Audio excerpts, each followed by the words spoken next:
I walked up into St James's and my hands, everything, my whole body just lit up. I've got goosebumps all over. I get those goosebumps.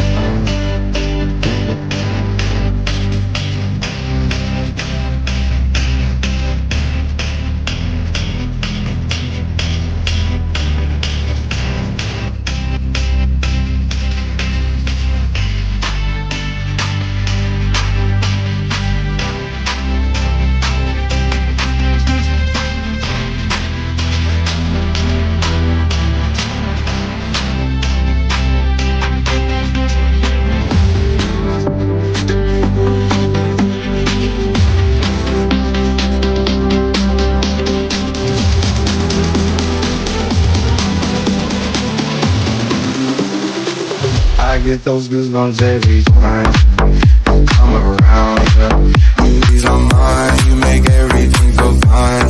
Worry about those times, I'm way too young, yeah. It's way too young, yeah. I get those goosebumps every time. I need the hype, Those goosebumps every time you're not around me. Oh my God. I knew I'd get that thrown right back in my face. But welcome to the back NUFC. We are back live again to talk all things Newcastle United transfers. And Daz rocking the shades that I now don't have. They've gone missing. I found yours, Pete. I found them. Stolen. You're going to say to me, but no.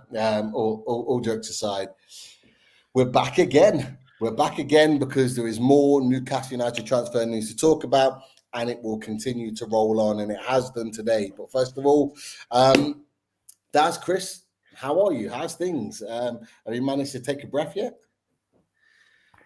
No. Between work and goalposts moving, done deals, signed off this morning, more or less, and then surprise, chopping and changing. And I just remembered back then. I think I said something like that yesterday. Expect things to change, chop and change a bit this next week. I didn't expect this one. I thought this was a nailed on done deal. You know the one I'm on about. Everyone, the DCL, Yankuba Minteh one. But and then coupled with that, then Bruno, there's only a couple hours left. He's going nowhere. I'd said it for months. He's going nowhere. But we'll have it officially at midnight. Chris, how are you? All right, mate. Yeah. Not so busy day in work today. It wasn't too bad. I mean, I think it was probably an 8 out of 10 rather than a 10 out of 10. So yeah, it was quite nice. Went for a run this afternoon, so that was good. So yeah, I'm all right. It's been a nice day. The sun's still shining. The weather's lovely. So yeah, I'm in good spirits. Although I must admit, and I will probably touch on this shortly, very, very intrigued and unsettled over today's, news, if you like. But I'll give my reasons why. Not because we're not signing Dominic Calvert-Lewin. But yeah, other than all of that, yeah, I'm absolutely great. I'm good. Pete, how are you, mate? Yeah, not too bad. Just normal work day. Rushed off your feet and then rushed back in. Checking out all this news was just absolutely wild. And look, boys, I'm not going to lie. I think this won't be the last. We'll be having these type of conversations around Newcastle United transfer. Certainly not this week, because we have to remember, before we get into it, we have to remember this is kind of almost like as what has been talked about as the soft transfer deadline, one of two. And we have to remember that the 30th of June is that deadline where, especially for PSR, clubs need to get deals done to get the books looking correct so that there's no points deductions and all the rest in that. And so we're going to get into it. But of course, Daz is dropping on the screen all the tunes, getting in there. Get your tunes in. We'll get it in for a shout out. Great to see you all. Continuing the tune all the way. But boys, look, we'll start with Yankuba Minteh because, like, at the beginning of this whole situation, It was looking like Dortmund were after him. We talked about that on the previous show. It looked like terms had been agreed and that he was on his way out, looking as if it was going to be Everton to be that team. But very, very quickly, it has turned. And very quickly, along with another player, is that the move for Yankuba Minteh is now not likely to go ahead, and Keith Downey has reported on that along with others as well. A bit of a wild kind of twist and turn to this situation, but that's not it, boys, because it continued on after that. What was interesting on that is earlier on in the day, Scott Wilson had reported about Lyon potentially being the team that were likely to get the deal done. And that maybe changed people's opinions, maybe got them thinking in a different way. And in particular, he makes a really interesting point, which I'll come back to on there. But Fabrizio Romano also talks about Lyon keeping tabs on Minteh and looking like they're going to be the ones that get the deal done. Boys, what do we make of this absolute madness? First of all, Yankuba Minteh looked like he was destined for Everton. Now he's not. Could well be next in line to go to Lyon. That's what's going on, mate. Yeah, well, I was playing it out in my head, and a few people hit me up on Twitter as well. But I was even like looking at it. Is it kind of like in another way, like a loan signing, a loan deal for Minteh, that we would sell him for whatever X amount, and then we could buy him back, a buyback clause for X amount. He get Premier League experience. It's kind of trying to sell it in my head that way, but that's all done and dusted now. It's not happening. And Minteh will be going elsewhere. I still think he leaves. We're going to sell him on, hopefully, again, with those clauses that we talked about. Lyon, who I think they're selling Ryan Cherky, your boy Ryan Cherky, Chris. I think they are selling him to PSG last I checked. So they are coming into a bit of cash. So they're probably looking to get someone in his place, that looks the most likely option at the moment. But as we said before, there's Marseille, there's Roma as well looking, and it could chop and change again. Expect the unexpected in this next week. I suppose keep yourselves on your toes because anything could happen. So we'll just focus on that one first. Chris, Yankuba Minteh, I know you've said this has been a bit of a strange day for Newcastle United and the news going around. What did you make of it when you found out that Yankuba Minteh wasn't now going to Everton? What was the reaction of people that were Everton fans? What do you make of the fact that he could now be heading out the door, out the Premier League, and off to France? Do you know what? I'll answer this first, Pete, and then if you don't mind, I want to do like a bit of a brain dump. I probably should have prepared to do like my thoughts, but I've not really had time to do that. Hang on, so I'll make a cup of tea. Yeah, Go ahead, Chris. No, do you know what, mate? Yeah.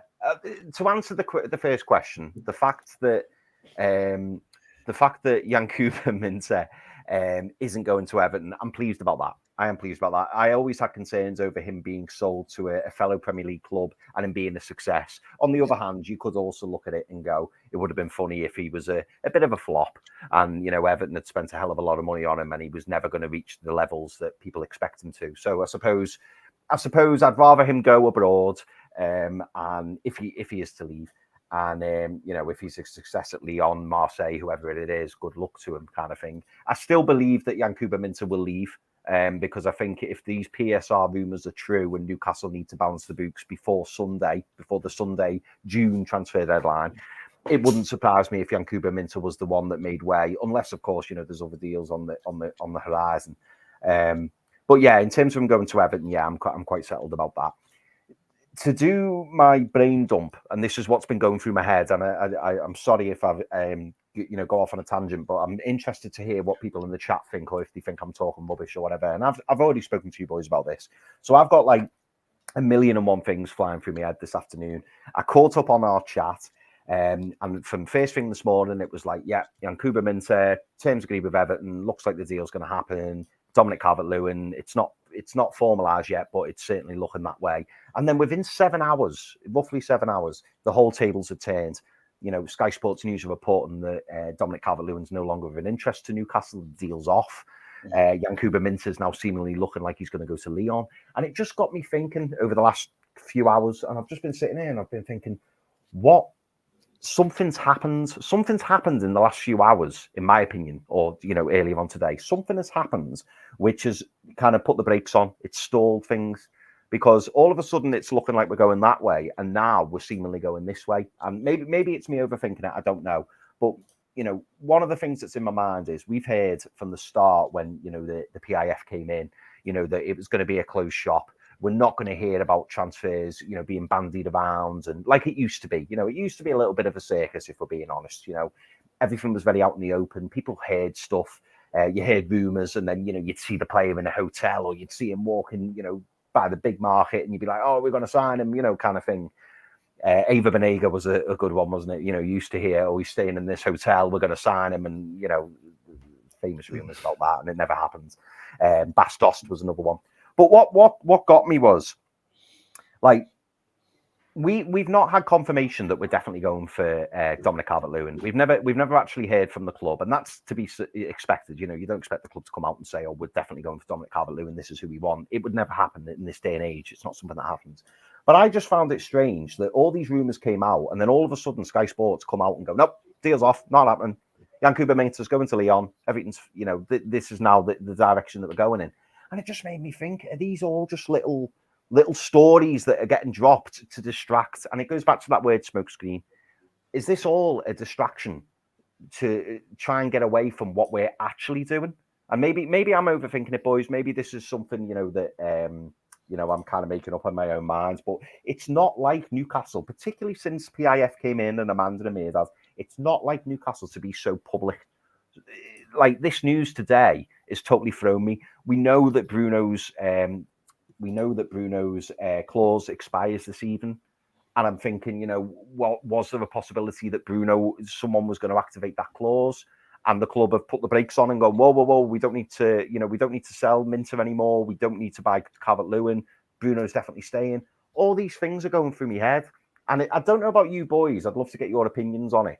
But it just feels like something's happened significant this afternoon. I'm thinking, you know, is Callum Wilson agreed to deal elsewhere? Is Trippier on his way? Is Miggy going? It just feels like something's happened this afternoon. I'd love to hear from everyone in the chat as well. You know, by the way, to answer your question earlier, my Everton mates, they're now saying, oh, you can't afford DCL. You know, our PSR worries are out the way. You can't afford them. That's why the deal's off. And it's like, no, I don't believe that is the case. But that's, you know, that's obviously the line that they're plugging, probably because they just think it's a good wind up. But you know, the fact that we've heard that Minteh had agreed terms with a club, there was an assumption that was Everton, because obviously it looked like we were getting Calvert-Lewin, but maybe that wasn't the case. But boys, I'm going to stop talking because I'm going on. But do you kind of get where I'm coming from? And do people in the chat understand what I'm saying? And that it does feel like something significant has happened, particularly today, because it just feels like something's going to drop. I don't know, Daz, what do you think? Yeah, no, I'm just going, because I'm going to let Pete get in there, but I just want to go to Lee Arrington's comment, because who knows? Yeah. There will be something like this happening in the back, but I don't know. This is fantasy if it is. But he says, Chris, you might be around something. Has the Man City arbitration case had a development? That's a great shout. I hadn't even thought of that. That's a really, really good shout, that, because the result was meant to be today, wasn't it? Well, to be after 2 weeks, allegedly. It would have been bang on 2 weeks, I think, today. So we would be expecting news today, maybe even tomorrow. They might already know, but they just can't release it until maybe tomorrow. Does it? You know, have they already been told? But because maybe it's not the Premier League's positive news they expected, maybe it's gone quiet, and I don't know. It could well be that, but. That's what you're thinking. What you're thinking about what Chris has said. Yeah, I'd love it was the we all would. That would mean these shows take a totally different go on to a totally different level. We might have to do them a couple of times a day. Yeah, no, I think it's rather that that Everton have changed the goalposts, but also we have a couple of more irons in the fire with a couple of different clubs that we haven't heard anything about. The media haven't been involved in at all yet. But there's only 6 days left, so we're going to hear something soon. There has to be some movement of some description in the next six days. So I think it's more likely that case that we see a better deal, a better offer somewhere else, or we've got an offer from someone else, and we said that doesn't make any sense anymore. Let's go all on this. And go for, and it could change again as long as we're not left holding the baby, the PSR baby at the end of it all. That we get what we need to then, and then we can reset and go on properly after that for the next into July. Just to add in, Pete, just before you come in, sorry, there was one thing I forgot, and Daz has just brought it up, and it's a great shout. The thing that stinks about today for me, and I'm saying that it sounds negative, it's not. It's just that I'm very cautious, and I'm very, mindful that something doesn't seem right. So you're telling me we've been linked with Dominic Calvert-Lewin for the last, couple of weeks. I know we've been linked previously, last couple of weeks. Everton then come to Newcastle today and go, oh, by the way, guys, we want 37 million. And then Newcastle go, nah, sorry, we can't do that deal. Let's just end everything now. This is why I'm wondering about the goalposts moving. Because surely, if we've been in discussions with Dominic Calvert-Lewin, as we've been led to believe, these were the things that we're getting fed from the media. Newcastle are interested in Dominic Calvert-Lewin, blah, blah, blah. The first question that you would ask as a club is, by the way, how much do you want for him? So why is it taken till this point for, I think it was Paul Joyce who reported it and said, oh yeah, Everton want 37 million, and then Newcastle have gone, I'm not paying 37 million. So why is that only just come about now? If everything's led to believe, if you're led to believe that everything has been, spoken about and we've been in discussions for all these weeks, why is it only now that Everton have gone, oh yeah, we want 37 million, Newcastle gone, we're not paying 37 million for Dominic Calvert-Lewin with 1 year left on his contract? Why now? Why today has that only just come out? Do you see what I mean? What's changed that? Anyway, sorry, Pete. Well, to be fair, there's a bit of an exclusive that's coming out from the Mail and as well the Times, and this may well answer your question. It's only just dropped. So it's this basically. The Premier League have said that they're going to review every transfer this summer after a spat of unusual swap deals. Between, I got a text. So, there's your prime suspect right there on the picture. We were talking about, and they've just referred back to the Aston Villa, Chelsea, Everton deals that have just gone through. They've put it in this. That's the article that's out now. The Times have jumped on it as well. It's only just dropped, literally, as we've just been talking about it. For me, that may well explain why there's been a change of tact from Newcastle United, because we have to remember with Newcastle United, this ownership for 18 months to get this club, to own this club. And as much as we want to go and fight against the Premier League, we're going to have to keep our powder dry, which is why we were so happy that Man City were pretty much fighting the case around the third-party transactions, because it's something that we've as fans talked about for absolutely ages. And the fact that Man City were doing it and basically fronting it up and financing that arbitration was like music to our ears. And I don't think Newcastle United will want to put themselves in a position where they could potentially be harmed off the back of that. So if they're looking at that and they think, well, okay, the Premier League might come down on us hard, because everyone's talking about it. These inflated deals, you got that Kellyman who I think they talked about had played 150 minutes of football at professional level, at like men's football level. I think he might have even had a run out against us in America this time last year. Like, he's barely kicked a ball, and yet I think he's gone for like 19 million. It's absolutely ludicrous. And we said on that show last night, the show that we did yesterday morning, and we were talking about the fact that, like, people are valuing Callum Wilson. Like, he's nearly scored 100 Premier League goals. Like, he's scored nearly 50 goals for us. Like, he scored 10 goals last season. He barely kicked a ball because he was injured all the time. Like, they're valuing him at 15 million to 20 million. But yeah, you got this lad that's barely kicked a ball. This guy could be an absolute flop. He could be playing in League Two or non-league in a year's time. Nobody knows. But yet someone's just willing to pay 19 million for him. Someone that's never kicked a ball in their first team. That Dobbin lad. How much did they pay for him? 9-10 million? 9 million. Then weirdly, Villa buy Irigaban. Sorry, I'm probably butchering his name there. I've not heard of him. And Villa have bought him. I said to me, my blue mate piece, at what point did Unai Emery pick up the phone to his chairman and go, do you know what? We really need that Lewis Dobbin from Everton. And it just so happens that the price is exactly what they've sold. Yeah. Now you guys put this into perspective. You've got a lad, that Kellyman, that's gone for 19 million. Okay.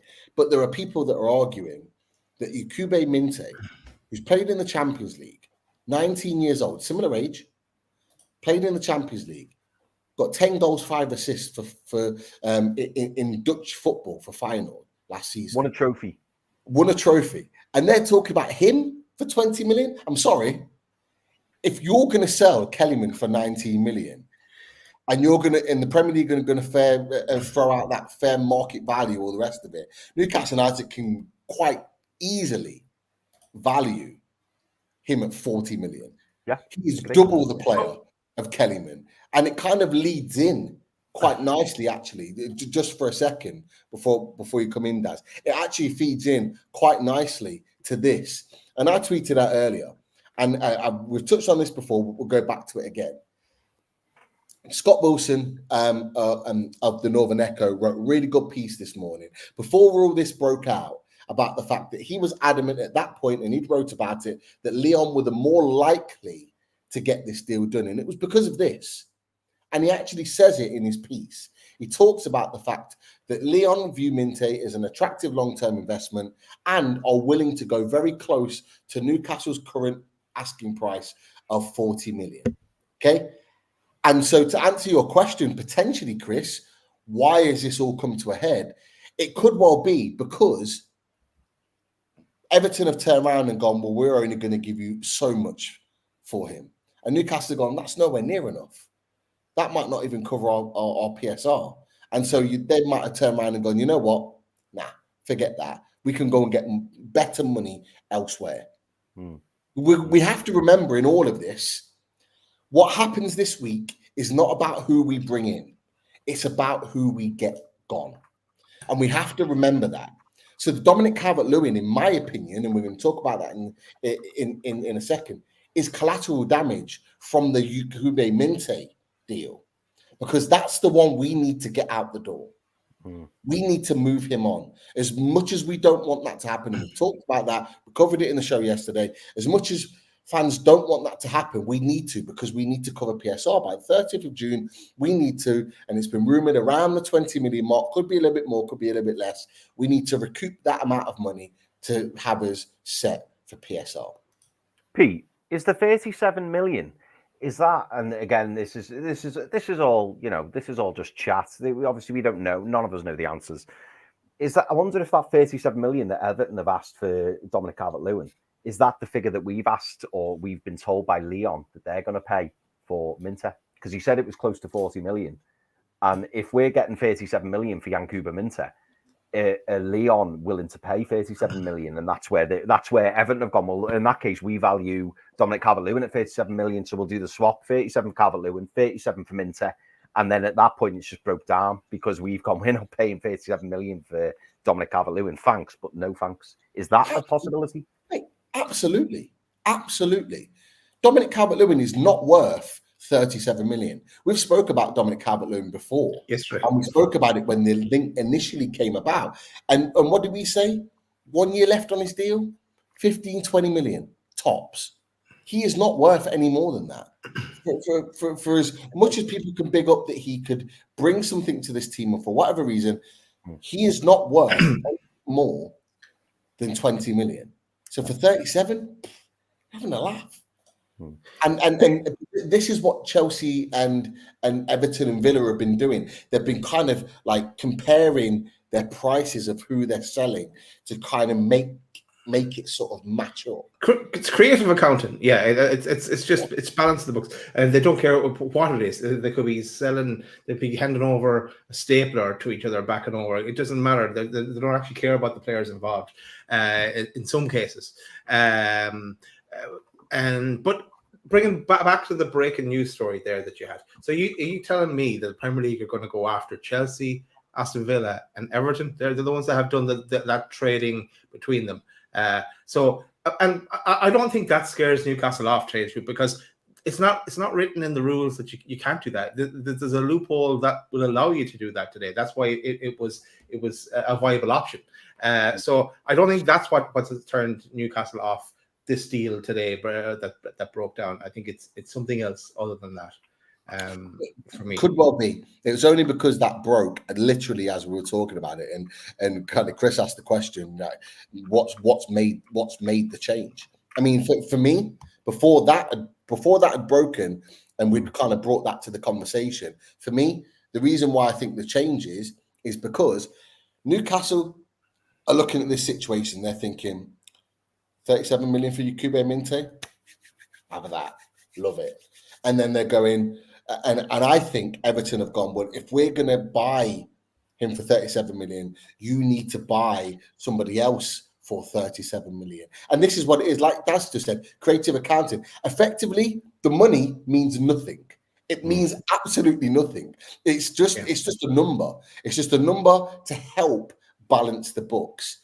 The value of what they'll be paying out over that period of time, like the initial fee, the initial fee for both of those players might only be like anywhere between 2 and 5 million for that initial signing. So it won't even touch the surface. It will have a knock-on effect later on down the line for both clubs, but it won't touch the surface for now. But as we know, when you sell a player for 37 million, it shows up instantly on the books as 37 million. And what that 37 million does is eradicate anything from PSR. PSR's done, like it's covered. It's rumored to be around 20 million. We get 37 million for Minteh, job's done. We focus on what we need to do moving forward. And for me, I think Newcastle looked at that and gone, how does 37 million look for Dominic Calvert-Lewin, who's got a year left in his contract, who's only scored 9 goals last season? It don't look great. It looks great for Everton because they've got a potential star on their hands, and actually we've seen clubs in the past pay that type of fee for a young player that's got massive potential. So for them, it looks okay for them, but for us, that's kind of questions are asked. And I'm not saying it's linked to this, but actually, if the Premier League did go back and look through all of those deals, I think for Kellyman and for Dobbin and all the rest of it, and us for Dominic Calvert-Lewin, you've got serious questions there because you're thinking they're not worth that. Like that's not okay. This is my bet here right now. Nothing will happen to either of those 3 clubs because of those deals. Because it wasn't specified that they couldn't do that, and because they wouldn't have tried it if it was. So legally they'll get out of it. So let's say like if it came to a points deduction or something like that, they'll be able to get out of it. And do you know what's interesting about what you've said, Pete? So say for argument's sake, what you've just said is that Yankuba Minteh, we know we can get 37 million. I haven't gone, okay, 37 million, but you need to buy someone off us for 37 million. Now, two potential players that would be of interest to Newcastle from Everton would be Amadou Onana and Jared Branthwaite, for argument's sake. They're not going to sell those players for 37 million because they will want more than 37 million. So that, I suppose, that is another conversation for further down the line, because as long as our PSR is sorted, so if we were to sell Yankuba Minteh for 37 million, that's the PSR sorted, as you say, out the way, done and dusted. If we then went back to Everton and went, all right, tell you what, we'll give us Onana for 45 million. Yes, there's an 8 million gap, but your numbers are still going to be all right, because if you give Onana a 5-year contract at 45 million, you'd only outlay 9 million. You've paid 37 million. You've sold Yankuba Minteh for 37 million, and you're laying out 9 million initially for Onana. So you're still 28 million in the green as of this window. Yeah. So it's still that I suppose that's where I'm thinking. That, you know, you're right. That's where we've gone. We're not paying 57 million for Calvert-Lewin, but Everton are thinking, well, Calvert-Lewin's going to go. He's in his last year of his contract. We need to shift. And you're absolutely right. If we did a 37 million swap and we ended up with Calvert-Lewin and they ended up with Minteh, they've ended up with the far better end of the deal, taking aside all of the money, because the money, as you say, is pointless. It doesn't mean anything. Yeah, absolutely. It's a void situation. And you're right, you could probably look at other players, but again, for Everton, as much as they say they want to keep him, he's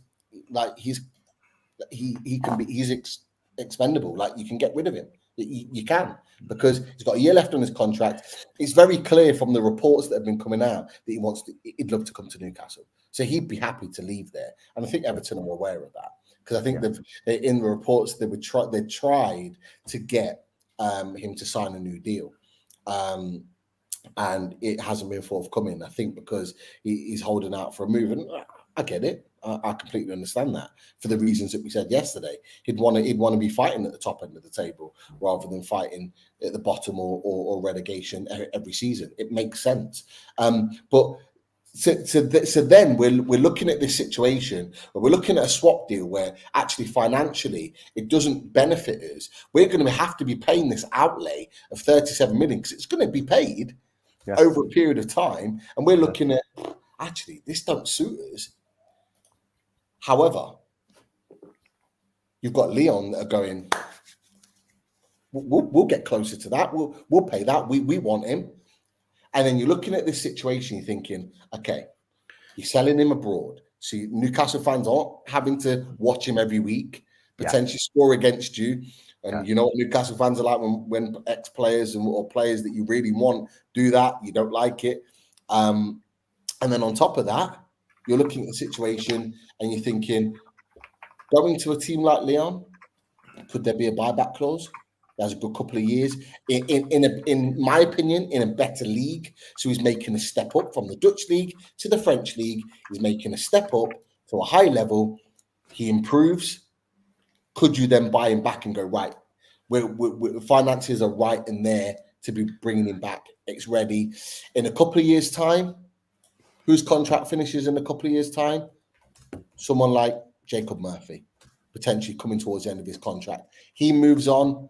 Yankuba Minteh comes in. It could be a nice transition. And then on top of that, you haven't then got to pay out a crazy money for Dominic Calvert-Lewin. And maybe down the line, I think we've talked about this before, you could go back to him in Everton. If you really want Dominic Calvert-Lewin, by the way, I know we don't, but Eddie Howe obviously likes him. You could go back to them later on down the line and go, okay, 1 year left on his contract. 30th of June's out of the way. Let's now talk. And you're having a conversation about a more realistic fee off the back of that. And if Dominic Calvert-Lewin still really wants to go and maybe pushes for that move, you get him. Or you go look for another striker. A striker you're going to get for actually value for money. And that for me is, I think, why maybe there's been a switch. I think there's an eagerness to get Yankuba Minteh sold, to get that money. I get it. But now I think Newcastle are thinking, is this the smart move? And maybe have just taken a step back, reviewed things and gone, maybe we need to think about this. And I'm glad. They're smart. They're smart. These owners, Newcastle's owners, are smart. They know their stuff. Okay? They are making good business decisions. And so I think everybody is happy at this moment in time that the Dominic Calvert-Lewin deal isn't going through. And look, just to say, you know, Lee Ryder of the Chronicle mentioned it. Alex Crook talked about it. Interestingly, Luke Edwards has talked about that, and actually, as well as saying the Dominic Calvert-Lewin deal wasn't happening, mentioned that he believes that Minteh will now be heading to Lyon as a result of that. But what he also says, and this is the point that we've just talked about, is that actually Newcastle could well come back in later on down the line for a lesser fee. And people have kind of commented on the back of that and mentioned why it's changed so quickly, asking a similar question to you, Chris. And he's said exactly what he's just said there. It's all part of the transfer window game. This is what happens. This is what happens. People make decisions, then they decide against it, and we move on into other areas. So interesting, mate. So interesting. Because and it's this two-pronged transfer window that really adds intrigue, because we've walked away from that deal publicly, as I say, which is very unlike Newcastle. But if the rumours are believed to be true, we've walked away from the deal. Everton now sitting there going, shit, where's our plan B? What are we going to do now? How are we going to raise the money between now and Sunday? Yeah, they've got money back on Dobbin. Believed to be, it's probably going to be, it's 9 million, isn't it? But if you do the PSR thing, they've probably made about 6-7 million on that deal. But maybe they've got to make another 15-20 million, who knows? And maybe they were banking on that Calvert-Lewin deal. So now they're going to have to look at other clubs and go, listen, we're going to have to do something. And this is why it's so intriguing. And this is why I think this week, as we've already spoken about, is going to be key. Because certain clubs their backs are going to be pushed to the wall, and they're going to have no choice. And the sooner it gets to Sunday, they don't want to start the new season with potential points deduction hanging over them. Sorry, Daz. No, you made a point in our chat as well. In one of your comments, you said that maybe we've struck up a deal with someone else as well. Maybe we sat down, we've changed partners in the speed dating, and we've gone to Forest.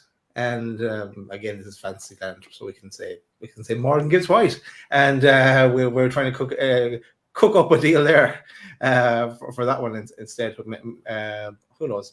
We'll have to, or maybe Forest want to get part of the action. Yeah, right centre back at Forest, maybe. Maybe you do, wouldn't he?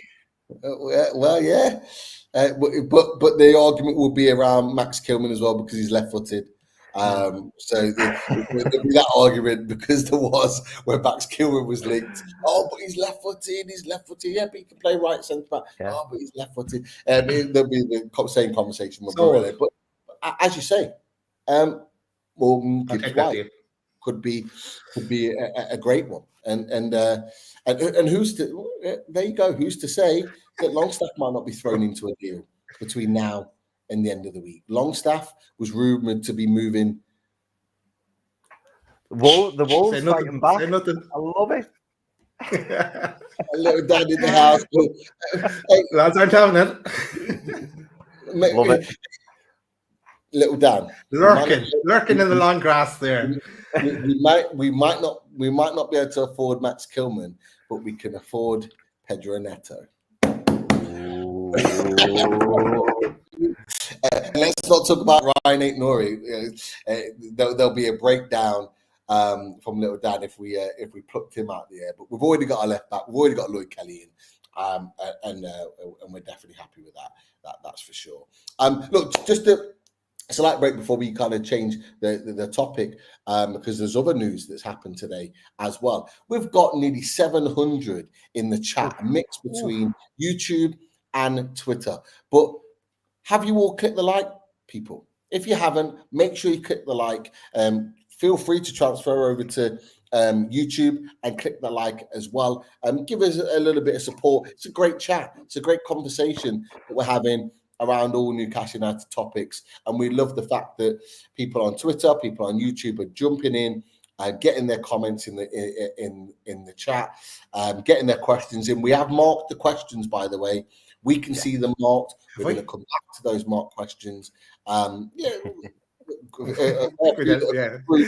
we get to them or not is a different story.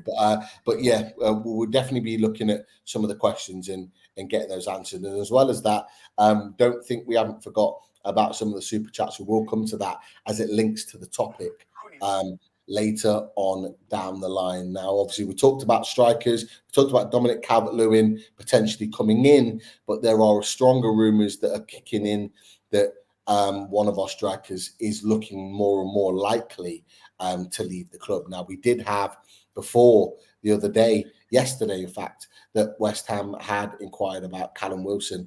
Certainly over the weekend, there's been interest. But things have moved again off the back of that. And Ben Jacobs has reported that Callum Wilson is drawing interest from people in Saudi. Al Fatiha and Al Alhi. I believe that's where Alan St. Maximin plays, Al Alhi. Yes. And so could there be a reunion there with an ex-teammate in Alan St. Maximin? And Football Transfers have reported that the Saudi Pro League have now registered interest in Callum Wilson, and the PIF-owned Newcastle need to sell names before the 30th of June. Hasn't been really talked about before with regards to Callum Wilson being sold before the end of this week. But can you boys see, like Daz, I'll ask you, can you see Callum Wilson going by the end of this week? No, not by the end of this week. I can see him going this summer, though. And I think since Little Dan is in the chat, we must bring up our conversation from yesterday. We suggested Wolves as an option for Callum Wilson. I know West Ham has been linked, and Big Dave was having none of that when we had him on before the end of the year, the end of the season. But I can see him moving, but I don't see it in the next 6 days now. Even though he's people are putting two and two together as well with these Insta posts about walking out the door and things like that. Strange things, but he's on the move, I think, for sure. Yeah, definitely. Chris, are you in the same mindset? Do you think this week, is there any way in which changes the potential of Callum Wilson moving this week? I think the biggest change and to be fair, Pete, it was you that brought it up. I think the biggest changes to Callum Wilson potentially moving this week is because the Saudi window's not open. I think if the Saudi window was open, I think that would certainly be a strong possibility. The only way that I see Callum Wilson moving this week is if, likes of your West Ham, a Little Dan in the chat, we were talking about Wolves potentially going for Callum Wilson. Another Premier League club coming in for him and us being able to get a premium price. And I do believe that if a Premier League club comes in for Callum Wilson, that we will ask for slightly higher fee than maybe what he's probably valued at with 1 year left on his deal and his injury record. So you could argue Callum Wilson's probably in a fair market value, and I know we've been talking about that recently. Fair market value, Callum Wilson is probably 15 to 18 million, 15 to 20 million perhaps. If we're going to sell him to another Premier League club, and Callum Wilson stays fit, which I know is not always a given, but it's certainly a possibility if he's well looked after. We're going to be asking upwards of 20 million for Callum Wilson if we were to sell him to a Premier League rival. That's the only way I could see him moving this week. And I think, if a West Ham or a Wolves or a Palace or whoever it may be kind of go, do you know what, we need to go and get Callum Wilson, because as soon as that Saudi window or that Saudi transfer window opens, Callum Wilson could well be off to Saudi. But if someone puts the money on the table this week and goes, let's go and get Callum Wilson, gives Callum Wilson the decision to make, doesn't it? Yeah, definitely. West Ham come in and offer that sort of money.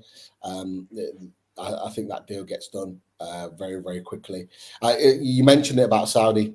I think if the Saudi window was open now, I think Wilson and Miggy would have already gone. They'd have been sold pretty quickly. I personally don't think Callum. I think there's a chance that Callum Wilson could go before the end, and the reason being is because Callum Wilson comes across a real kind of proud man.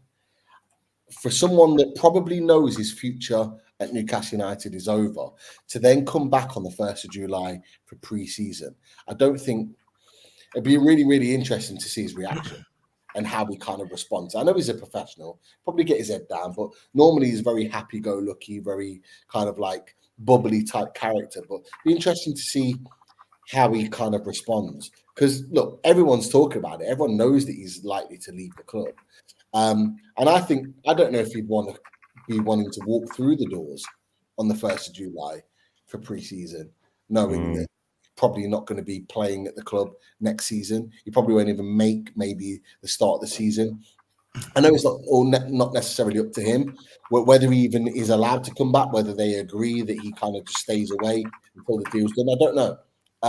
But I don't know. There's a part of me that just can't see it. But Newcastle as well are going to want to maximise how much they get. Obviously, Saudi is where the money is at. But the Callum Wilson situation is an interesting one. That will continue on. That is for sure. There are some great questions in the chat, and we are going to come to that. I know Little Dan has just mentioned about a question that Lise has, and we'll come to that in a second. But there's a few other questions popping in too. Interesting one, and how this one has moved, and it involves this man. Part of the reason why we're on tonight is because it looks like. He's staying. I told you he's staying. He's going nowhere. It looks like never was. He's no release clause is going to be matched tonight. We've got literally hours left. What we at? We at 7:15, midnight, or 11:59. As Fabrizio Romano very, very specifically said, that release clause runs out tonight at 11:59, and Ben Jacobs had Fabrizio Romano on a chat on Caught Offside today, and Bruno Guimarães' 100 million release clause becomes invalid at midnight on Tuesday. What Fabrizio Romano has basically said is that he believes that Bruno Guimarães is clause is not likely to be triggered between now and midnight, which is great news for us. What is also interesting that he mentioned on the back of that, in that conversation, is actually that Newcastle United don't have any intentions to sell him. It could be that other clubs come back in and try and negotiate a deal, but Newcastle United are, and he was very clear on this, Newcastle United want Bruno Guimarães to stay at the club.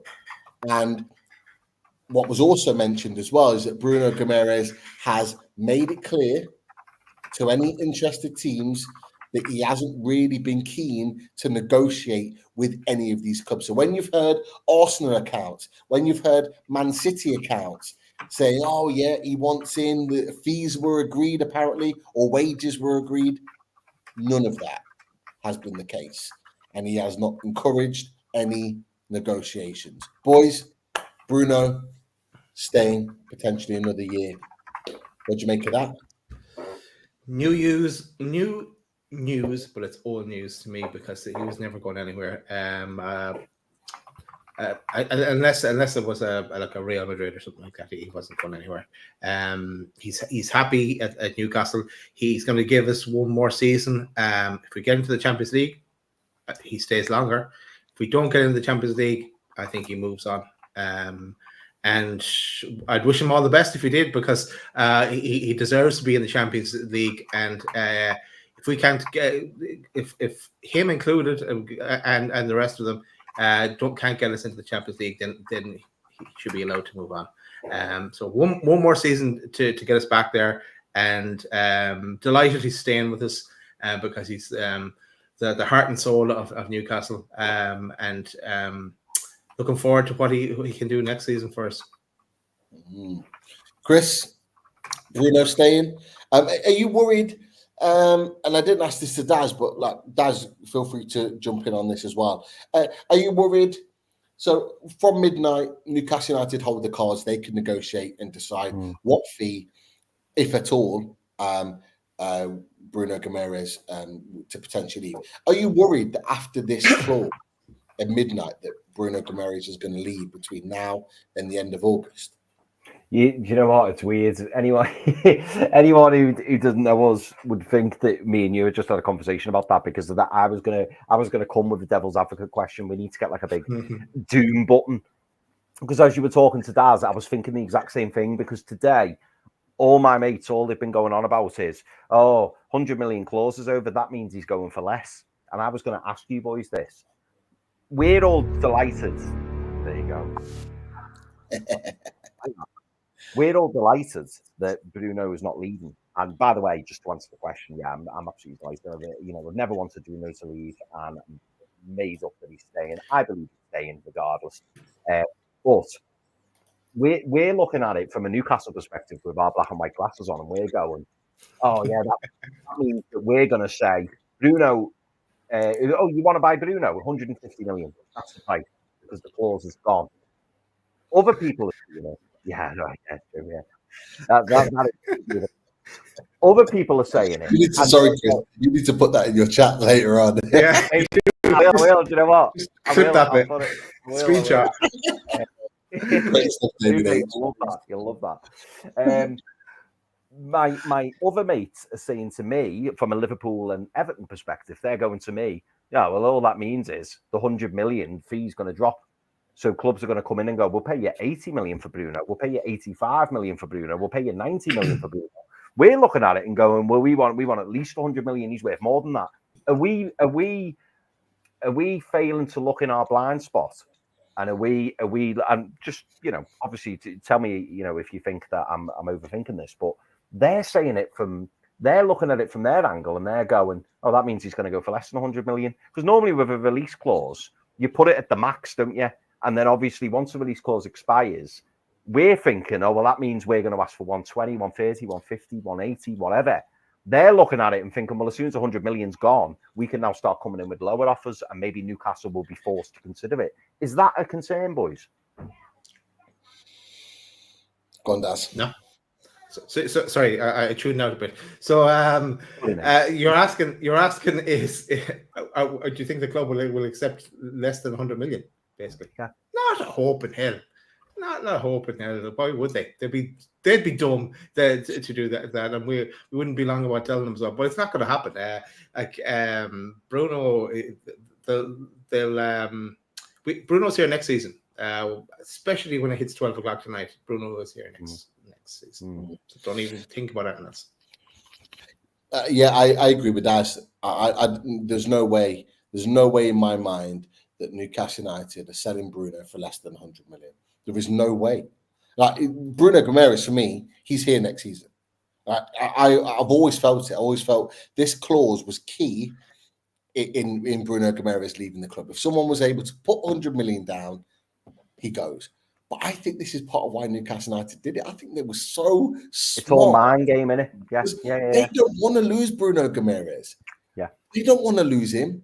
But at the same time, if someone's willing to whack down in that key, this is such a key time for PSR, and nobody's got the money to slap down 100 million at this point in time.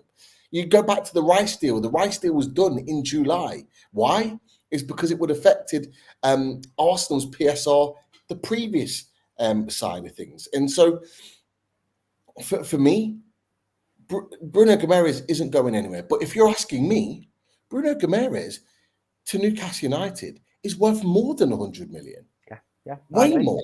We've had this conversation about Alexander Isak, and there was reports out there, 150 to 200 million. That's how much he's worth to us. There's no other striker that can do what Alexander Isak can do, right? And his age profile. Bruno Guimarães' his influence on this team. He is a leader in this team. He literally drives us forward. He's never injured. He plays pretty much every game, right? And he's the catalyst for anything good that we do in this team. How many games has he drove us forward? That Forest game away from home. Some of those games where I think it might have been Fulham when we ended up winning 2-3-0. Some of the balls that he was putting in. Like Bruno Guimarães is worth more than 100 million. Because I tell you what, if you were to get a like-for-like replacement for Bruno Guimarães, you'd be paying around 100 million to get a like-for-like replacement for him that can do everything he does at his level. So for Barella. Well, yeah. And Barella was quite well known as a potential smokescreen for getting Tonali. But Barella is one of the best midfielders in the world. Barella goes for 80, 100 million. Easily. So and he signed a new contract recently as well. So. Yeah, well, he's not getting anywhere. He's happy with where he is. It's fine. But the point still remains exactly what you said, Daz, is that a Barella type player will cost you the same as what you're selling Bruno Guimarães for. You're only going down in terms of your quality if you're selling him. Now, for me, you got Bruno Guimarães in your midfield alongside Tonali, alongside Joe Linton. You got backups like Willock coming off the bench. Miley, Anderson, Longstaff if he stays. Right, that midfield three on its own is up there with one of the best midfields. Now, we didn't get to see it come to fruition because of the Tonali situation and then Joelinton getting injured. But that midfield, given time and regular football next season, that midfield will absolutely smash teams to pieces. I'm so excited to see those three play together. Can't wait. Absolutely can't wait. Yeah. But he's staying for a full season. Yeah, at least for another season. Bruno Guimarães is staying, I think is it tonight he starts Copa America, or is it like officially sort of like Tuesday morning? Is it like well, something went out on the Newcastle like 1 a.m. or something. Twitter. Yeah. So it'll be officially Tuesday, but for us, but it'll be Monday for them. I think that's how it works. No, I'm glad you boys answered that question, because I often, maybe it's because I'm the black sheep, you know, I'm the odd one out in my group of friends, and when I come out and say stuff like this, they say you're deluded, you haven't got a clue, you're mad, you're crazy, and I'm thinking, if we've got 100 million release clause, we obviously value him at more than that. And then the more they were saying it, I was thinking, do you know what?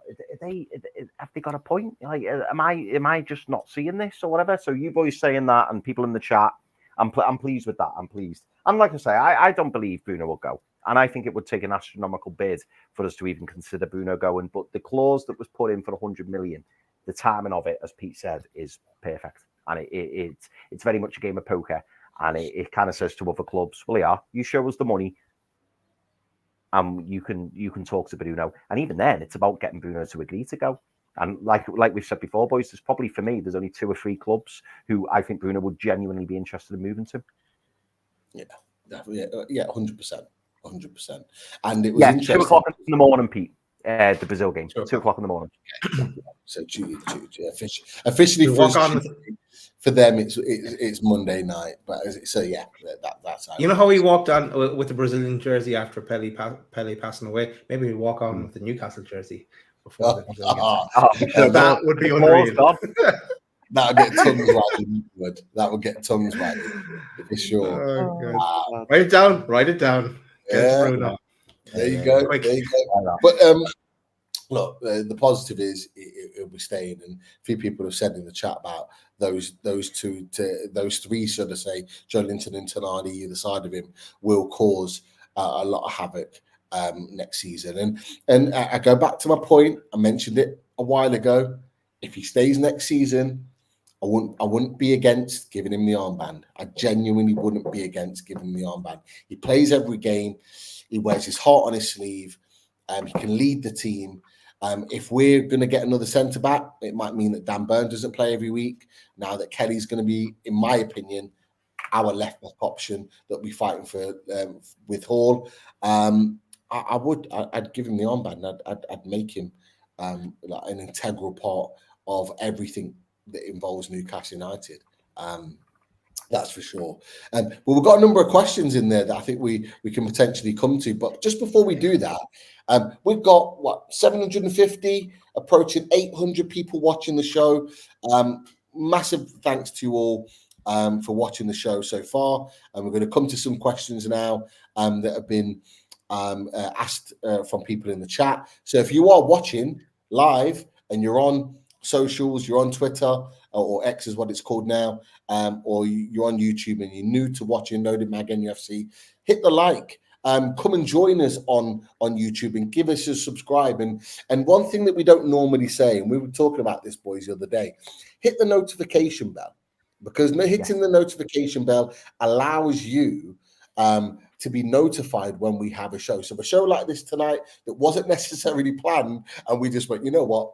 Let's crack on with it. You'll get the notification bell as soon as the show is up and running, and you'll be able to listen to the content. So, you know, if you're on X, just jump over to YouTube, give us a subscribe, and then click that notification bell, and just make sure that you see everything Loaded Mag NUFC and Kickers. Just give us a little click of the like, because that allows more people to see the content that we're doing, and hopefully you're enjoying the chat. Because for me, Daz, Chris, I think you'd agree. It's been a great conversation tonight about lots of different topics. But what questions have we got? Brilliant, LP. Chat's been brilliant. I've been looking through all the comments, trying to respond to as many as I can, but the superb, really, really good. Yeah, great stuff. Always is. Look, we'll go to Rob first, because Rob put in a super chat earlier and we haven't got to. But Rob says Kelly, Trafford, Mbeumo, and no outgoing. Would that be a good window? For me, no. I'd want more. What do you think, Chris? Yeah, I agree with that. As much as I'd like Mbeumo, I think Trafford is a risk, but I see the value in him long term. And obviously, I think Kelly's a fantastic deal. I thought that from the start. 3 good signings, but 1, I think we need more, and 2, we need to shave some numbers from the squad. I do think it's time for Miggy to move on. I do believe that one of the midfield players will need to go. Who that is, I don't know. We could probably do another hour talking about that. But I do think one of the midfield players needs to go. I'd like to see Matty Targett go. I'm not going to start bashing him, but I think we've got far too many left backs on the books, and I think that we need to move a left back on. We've already moved Paul Dummett on, but that still leaves us with Jamal Lewis. We've got Tino Livramento who can play left back. We've got Dan Burn who can play left back. We've got Lewis Hall who can play left back. We've got Lloyd Kelly who can play left back. We don't need all those left backs. So I think we do need to try and move Matty Targett on. And yeah, you could argue maybe 1 or 2 others as well who need moving on. I know obviously Matt Ritchie's gone out the door as well as Paul Dummett, but yeah, I still think we need to shave a couple off, and I actually think that will allow for more spending, Bob. But it's to be fair, the 3 players you've mentioned, it's pretty solid signings. So you're saying, Chris, you'd like to shave off about 20%. Well, if you use the code LOADED20, you could get 20% off and free shipping with manscaped.com. So check that out. Thanks for that super chat, Rob, and nice question. We can also do, as while we're on the link-ins there, let's go to this one. And Peter, I'll go to you for this. Andy Ford goes, question, lads. What if Miggy refuses to go? Because he's making all the indications that he does not want to go. There's nothing the club can do in that case. What happens if he digs his heels in? Well, we already know that he's dug his heels in once, because the Newcastle had agreed a fee with Al Shabab, the Saudi team. The fee was agreed of around 30 million, which sounds like a crazy fee now, like a brilliant fee that we'd agreed with them to take Miggy, and he didn't want to go. But for me, and I think we've said it before, boys, I've got a feeling Newcastle United have gone, okay, fine. You didn't want to move this time, but next time you're going to need to move on, because we're looking to move on. Alisson Maximin didn't necessarily want to leave, but he was told through PSR and all the rest of it, we had to sell, and so we moved on. I think this will be another situation again. We have to remember he's likely to look what he wants. Miguel Almiron wants to go back to Atlanta United. He wants to go back to America at some point to finish his career there. However, we know that the MLS clubs don't pay big fees out. They just don't. And so we're looking for a fee. So the only way he can actually do that, and this actually could work out perfectly for him, is if he went to Saudi for a decent fee, 25 to 30 million. Great for us. He'll get paid handsomely off the back of that. 2 years, because you have to see out your contract, a 2-year contract. He sees that out. He then leaves for free. He can go back to Atlanta at that point. I think that's a nice transition for him at that point. He's done what he needed to do in England and in Europe. He played Champions League football, all the rest of it. Might not win a trophy, but fine. He can go and play in Saudi, do really well over there, and then go and finish his career where he wants to. For me, that'll be the perfect scenario. And I think Newcastle will be painting that picture now. I do think Miguel Almiron will leave. There's no way that I think it would end up being quite nasty in the end, because you could already see he wasn't even starting by the end of it. He was coming off the bench or barely getting a few minutes. That would be even worse next season if he forced his way to stay at the club. Bearing in mind we're not in Europe, We've not got a huge amount of games to play. So he's going to get less minutes. We are going to buy a right winger. Regardless of Miggy, we will buy a right winger.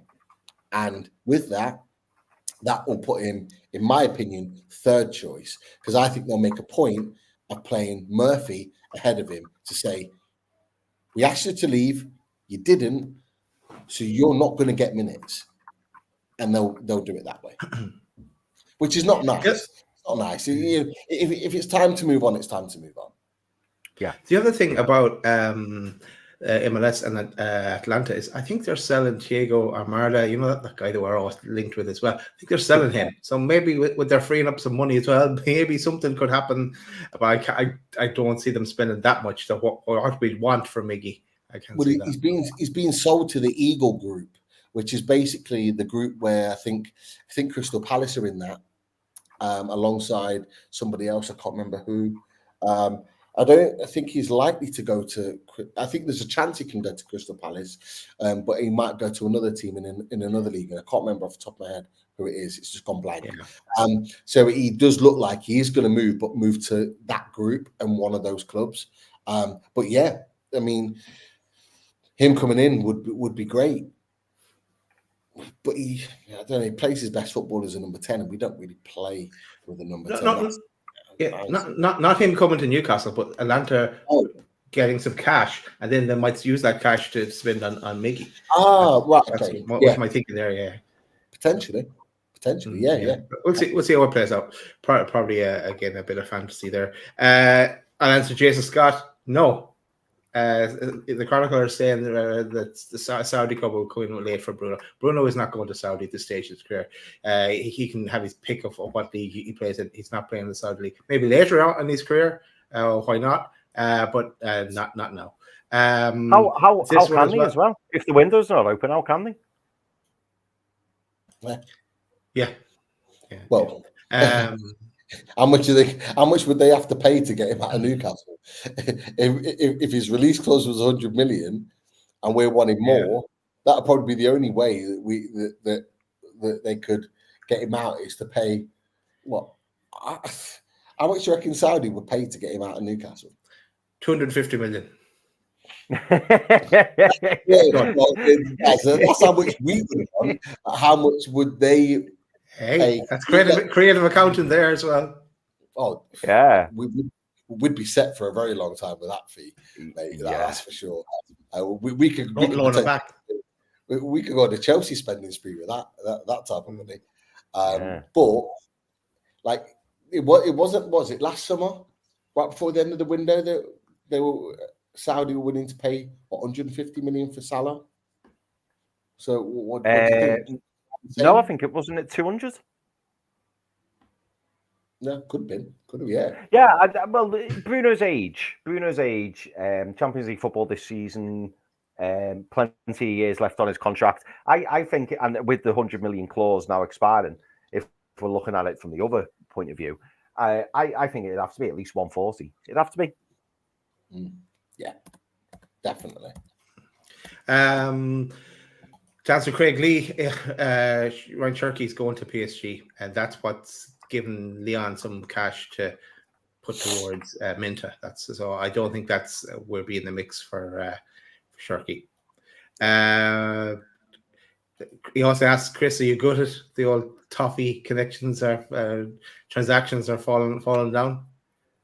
No, well, interesting, Craig. I think I alluded to it earlier. Actually, like they all think it's hysterical. They all think that we're not buying Calvert-Lewin for 37 million because we can't afford it, which I've been trying to explain to them. That's definitely not the case. It's the fact that we're not willing to pay 37 million for Dominic Calvert-Lewin. And I think they're all, mate, honestly, they're just, it happens all the time. And this is the thing. This is why I think sometimes I feel like I'm going mad, because I get called the deluded one. Apparently I'm the one who's off his rocker. And I'm thinking, why do you think that, like, they think all their players are valued at so much? Like, I've been arguing over Jared Branthwaite, and he's like 100 million. And then he gets in the England squad, 110 million, 120 million. I'm like, lads, you're never going to get that money for him. He's 70 million maximum. I said this 6 months ago. He's 70 million maximum. And then apparently Man United came in with a 37 million bid for Jared Branthwaite.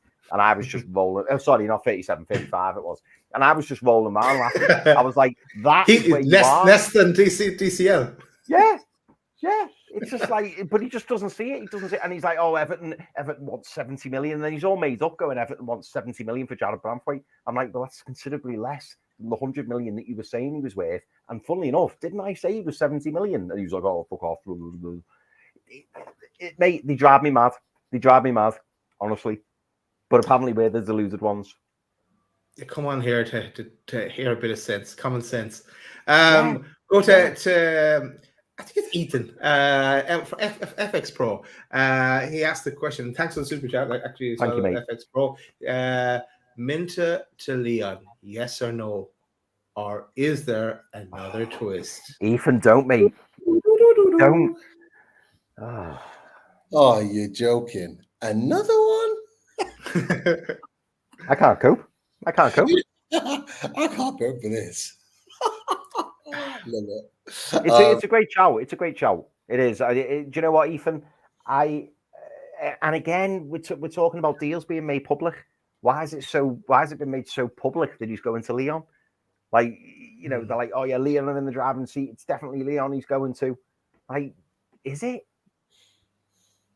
I don't know. It's a great question. At this moment in time, they're in the driving seat. They're there. They're in a position to get the deal done. And as been mentioned, if Ryan Cherky does go to PSG, it looks like it's pretty much nailed on to do. All of that money, or a lot of that money, will be reinvested into the Yankuba Minteh deal. Or the Yankuba Minteh deal might well be done first, and then they'll recoup that money back when they sell Ryan Cherky. That'll be the plan. So that is the one that looks most likely at the moment. But to be fair, FX Pro, you're right. Like, this week is going to be, I think, wild. I think we're going to see chops and changes. I wouldn't be surprised to see a link with Longstaff, another link with Anderson, or somebody between now and the end of the week. Because, like, and to be fair, it links in with Lisa's question, so we can potentially get to that one next. Like, we have to recoup money by the 30th of June. We have to. Yeah. It's a thing. Yeah. That's why something is happening this week, one way or the other. And please ask the question, if we don't get a deal done to save our bum, PSR wise, how many points you reckon we would get deducted? 1 million. Because it's us, they go crazy off the scale. It would be far more than what other clubs have got. Definitely, it would be. Or they give us the max they could, which is 12, and then we'd appeal it, and they'd just be like, no. I think they give us the max. I don't think. Hang on. Sorry, Pete. If we found out we're getting a points deduction, then I'd just go totally mad altogether. And we know 12 is the max. Bring in everyone we want. KK, everyone, and say screw you. I'm going to go mad, and we'll win the league. We'll get deducted 12 points, and we'll come second. But we'll win it the next year. There we go. I'll move on. Pete, you wanted to have your say there? Yeah, I was thinking it would be like similar to what Everton and Forest have got, like 6 points, 6 points, if that would be the case. But if we don't hit the PSR, it's not ideal for us because we're chasing Europe. We want to be in the hunt for Champions League. So that's still not ideal. And 5 points can make the difference sometimes. But yeah, I do think, someone put on in the chat, can't remember who, might be David Cook, said, do we, Pete? Only the club really knows. I'm assuming that was around PSR. But I do, it's already been reported by Kieran Maguire on that said that we are slightly short of PSR. It's rumoured to be around 20 million, but all the journalists who report on it are saying the same. Like, they've clearly all got the same message. And you can look at the finances to be able to tell. And that's what Kieran Maguire does. He looks at the finances to see how close they are to PSR. So we do need to get some money in recouped for PSR, but it remains to be seen who it is. Minteh seems like the obvious choice, but it could be anyone. It could be anyone. This one from Jersey Mag, interesting one. Would you guys take DCL on a free in 12 months' time? Yes. Depend how we get on this season. I'd take him as a third choice striker on a free. Yeah, I would. And it'd just be so fucking funny because if they're saying they want 37 million 12 months' time, we just go, yeah, we'll have him for free. Thanks very much. That would make it even more enjoyable for me. No, they sell him off somewhere. I don't think they'll let him walk out. Yeah, I think they will. Yeah, I think with maybe an improvement in form or whatever, he might even sign a new deal. Yeah, he could. If that's the case. But obviously, at this moment in time, there's no guarantees with Everton. And like I said to you boys yesterday, if he did come to Newcastle United with the amount of chances that we create, I think he would feel confident that he could score goals for Newcastle United. I think that would be an encouragement as well. Coming to a team that's fighting at the top end of the table, likely to win more games than lose, he would want to be a part of that because it means he can score more goals. He'll still have aspirations of getting into England. He'll be seeing the likes of Dominic Solanke and Ivan Toney and stuff. And Dominic Calvert-Lewin was that guy a few years ago that was playing for England. He was. And so he'll still have aspirations and he'll still believe that he can break into that squad. And so playing for someone like Newcastle, we'll be looking at Trippier, we'll be looking at Gordon, Wilson, Pope, that have all represented England for Newcastle. They'll be thinking it's a great chance for me to get there. But yeah, I'll be honest with you, I think we'd be looking elsewhere in 12 months' time. Yeah, I think so too. Glenn O'Neill asked this question. Anyone know what's happening with the Trafford deal? Is it dead? I'd say they're just trying to get over this week and then refocus again back on July related transfers. But it is interesting as well. Like who knows? It could dare I say it, Marmashvili again? Would it could have come back? He come back into play. I don't know. It goes back to the point. If you were expecting 20 to 25 million for Yankuba Minteh, and you're then all of a sudden recouping 37, there's extra funds there that you weren't accounting for. Could that mean that we've got enough to pay the difference for Mamardashvili? Potentially. Is that why we've held off the deal? Because let's face it, boys, Trafford's not worth 20 million. He might well be in a few years' time, but he ain't worth 20 million now.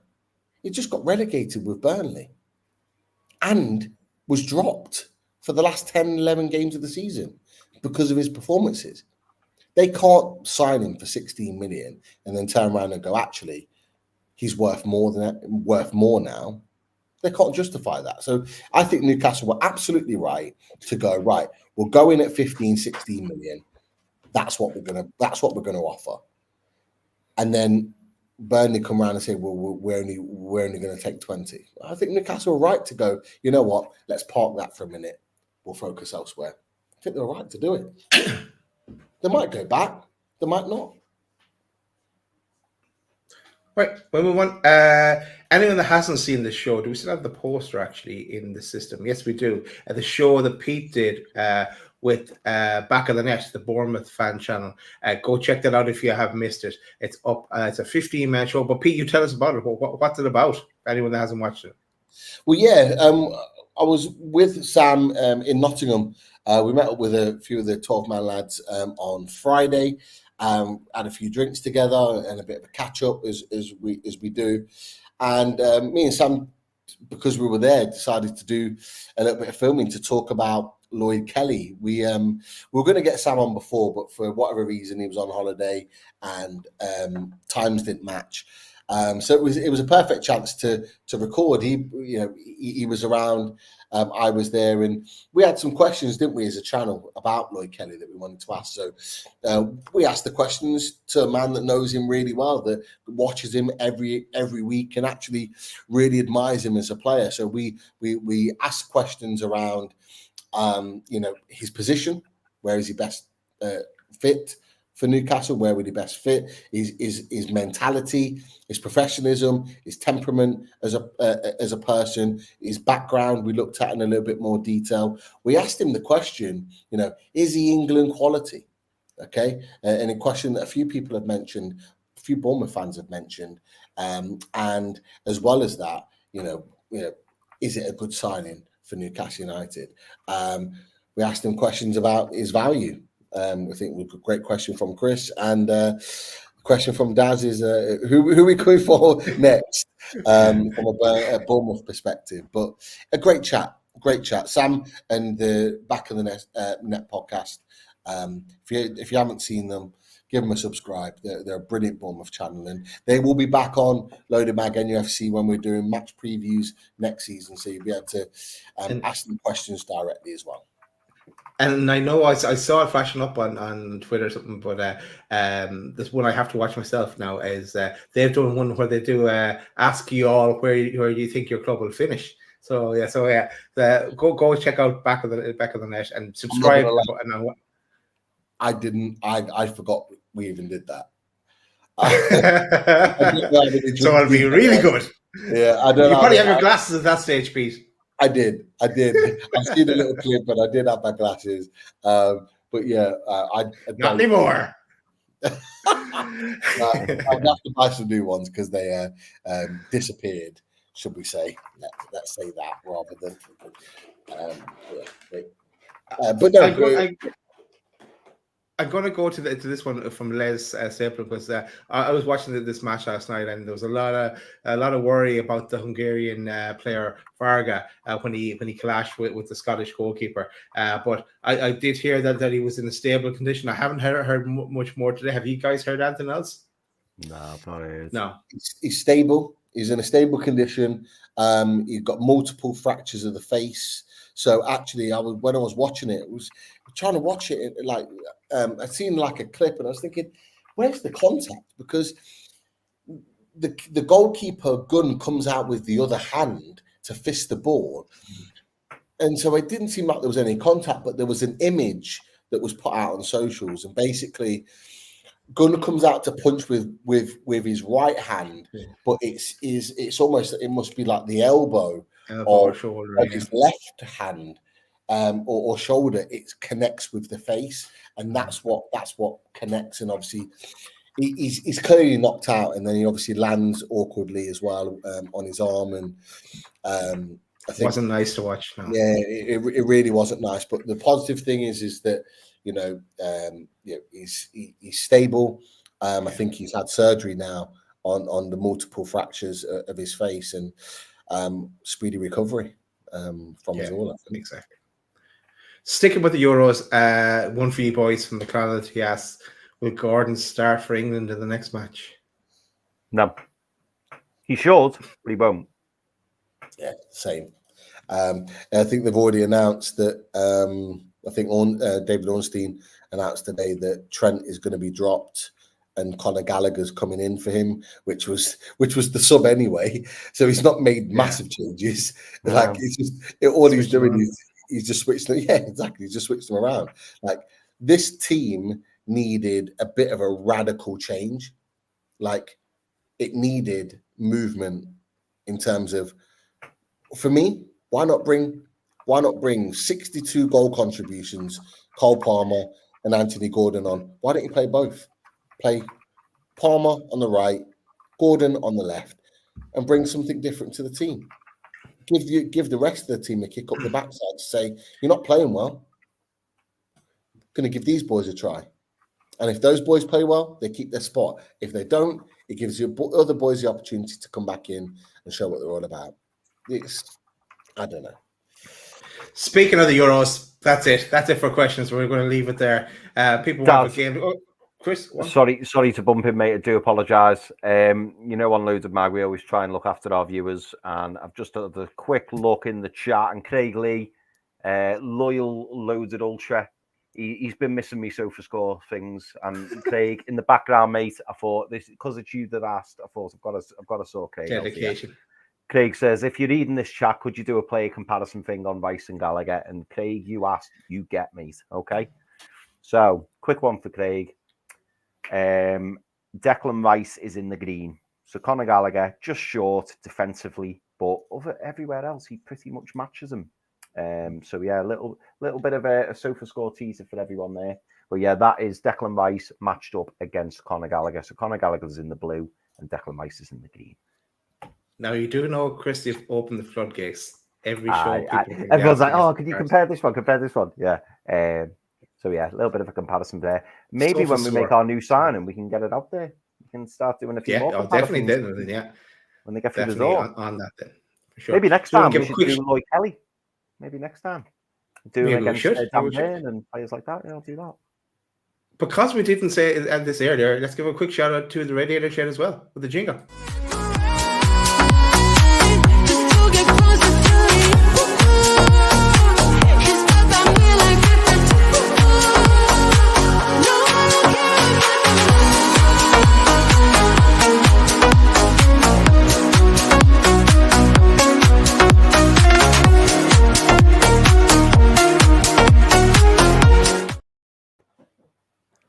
Yes, it's a tune, and it is a tune. And yes, if you want 20% off any radiator you can imagine, contact Russ at theradiatorshed.com or 077-666-04112 and tell him we sent you his way.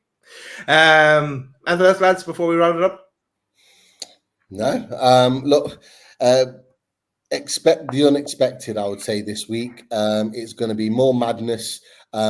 We may well be back on later on this week with more crazy stories and reports of various different movements with players. But look, to be expected because we need to move a player out and there's an opportunity potentially to move a player in. So, I don't think this will be the last time we'll be seeing you.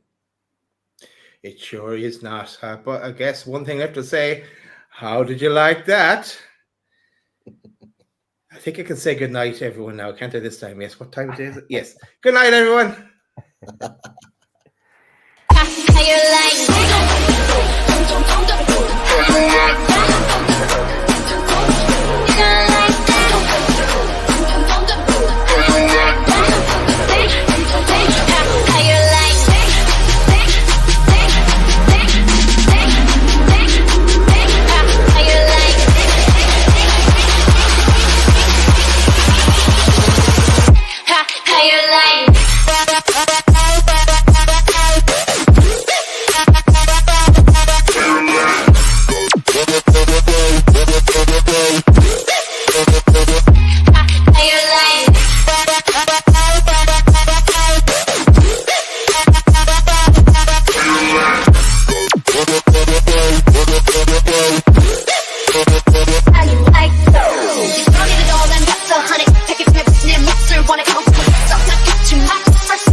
Drink it, like me, then tell me if you like that, like that.